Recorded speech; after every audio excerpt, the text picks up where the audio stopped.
اعوذ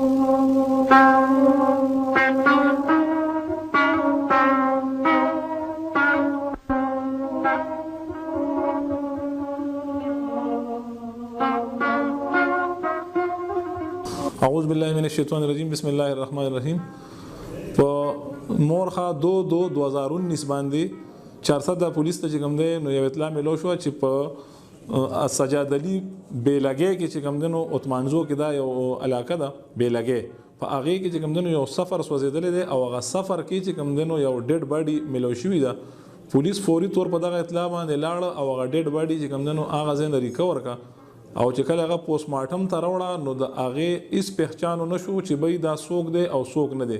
صرف دومره پولیس ته پته ولګی د پوسټ مارټم نه چې دا د میل ډیډ باډي ده. په هغه دغه باندې چې کوم دی نو پولیس مقدمه علت 75 مورخه 2/2019 جرم 302 تانا 400 کې درج رجسٹر کا چې په هغه باندې ډي پی او 400 جناب عرفان الله خان سخت اکشن وشتو او یو ټیم تشکیل کو چې فوري طور چې کم دینو د دې ډیډ باډي پته ولګوي چې دا څوک دی او دا چا داسې ظلم کړی دی چې په دې سفر کې دا انسان سوزولې دی. په دغه باندې چې کم دی نو زما په نگرانی کې مدد خان او اسچو جوهر شید خان جهانگیر خان باندې مشتمل یو ټیم جوړ شو او ټیم چې کم دی نو شپه ورځ خپل مهنت جاری وساتلو. دغه تفتیش دوران کې چې کم دی نو یو بل سړی مونږ ته راغی او هغه مونږ ته دا اطلاع راکړه چې زما زوی چې هغه اورک شوی دی او د هغه د اورکېدو چې کوم دی نو ما په پنډۍ کې مقدمه درج رجسټر کړې ده خو زما د زوی چې کوم دی نو اوسه پورې اته پته ونه لګېده چې دی چېرته تللی دی او دا سړی چې نو دا هم د عثمانزو د علاقې اوسېدونکی و.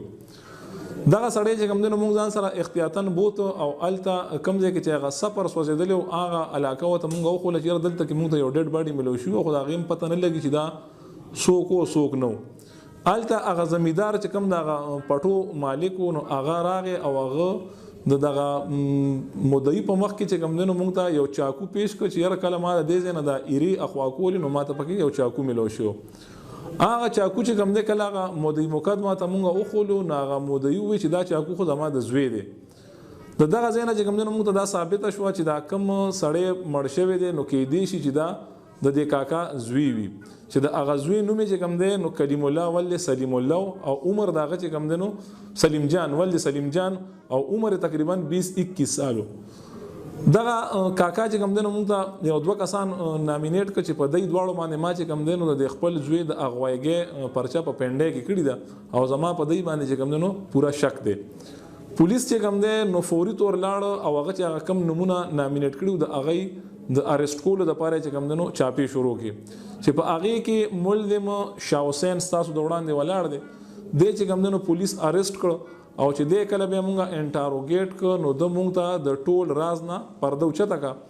او د مونږ ته دا ښکاره کا چې د دې مقتول کلیم الله الله پاک دې وبخي د بل رورو فهیم جان پسې چې کوم دی نو یو جنۍ د پیښور نه راغلی وه او بیا د هغه جنې رونو چې کوم دی نو د بل د ترور زوی دی ابراهیم هغه سره په پیسو باندې خبره کړې وه چې مونږ ته چې کوم دی نو په هر صورت باندې د دې فهیم جان مرګ پکار دی که دی وي او که د ضرور وي نو چونکې دا د مقتول کلیم الله د تره زوی نو د داسې کار وکړو چې د په چل ول باندې د خپل د تره د زوی د کم چې مړ شوی دی سوځولی شوی دی کلیم الله دی ځان سره په دوکه باندې راوسته په اعتبار راوسته او دلته کلي ته عثمانزو ته راورسېدل. په عثمانزو کې چې کوم دی نو ګپ شپ ورسره لګولو ځان ته چې کوم دی نو اورم بل کړو او دغه دوران کې د الګ کلیم الله چې کوم دی نو کټ کې ناستو نو دا مقتول چې کوم دی د په دغه اجرت کې چې کوم دی 2.5 لک روپۍ رسیدلی وي. دغه 2.5 لک روپو دی دونه ډون کونو کو چې د چې کوم دی نو خپل د تره زوی باندې ډومبانې ډز وکړو او کله چې د تره د زوی کلیم الله وشتو نو بیا ور باندې د نور ملزمانو فایر وکړو او دغه کلیم الله چې کوم دی نو دی په دغه ځای کې وفات شو. چې کله بیا دی وفات شو نو دی ملزمانو بیا دونه ظلم او دونه جبر وکړو چې دی دغه سفر راوغورځولو او د دې مقتول د پاسه چې کوم دی نو دغه سفر چې کوم را پریوتو دته تیلې ووالو او دا مقتول غریب پکې چې کوم دی نو وسوځېده. نو دا هغه ظالمان دي چې دی چې کوم دی نو تر اوسه پورې پټ ګرځېده او دغه یو وړوکي چاکونه چې کوم دی نو د دی دا جرم پولیس څرګند ک او نن دا ستاسو په وړاندې په اتکړو کې ولاړ دی او ان شاء الله کوشش زموږ دا دی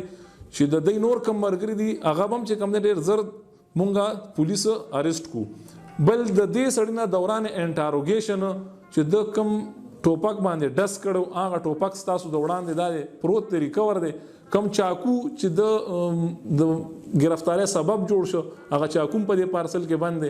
ان شاء الله د نور مرګري بم چې کوم نو ډیر زر ترزه گرفتار شي زمانو شوسین دی د پلارونو ګل محمد دی د پیرانو عثمانو پیران کندوس ودن کې ما ترزوی وزیر کلیم الله د پلارونو سلیم دی د پنده نمبر واستو ما سره نور کسان مو یو کال مخکې په 2.5 لک روپۍ م راوستو عثمانزو ته بې لګیا کورونو ته هلته م بوتلو هلته م وجلو ړومبې په سر ویشتو بیا په پټرول اړولي سوځولي مو چې شناخت یې ونشي یو څو کسان وو هغوی ما له پیسې راکړې 2.5 لک روپۍ اجرت یې وجلې ها جی او چې په څه باندې دا تاویشتي وو هغه ماشین هم پولیسو ته حوالې شوی دی جراته ما د نورو کسانو پیسې راکړې وې په پیسو په وجه پیسې دې څه کړې پیسې سر جاس لګېدلې دي لګېدلې جی سر ستومانه جی سر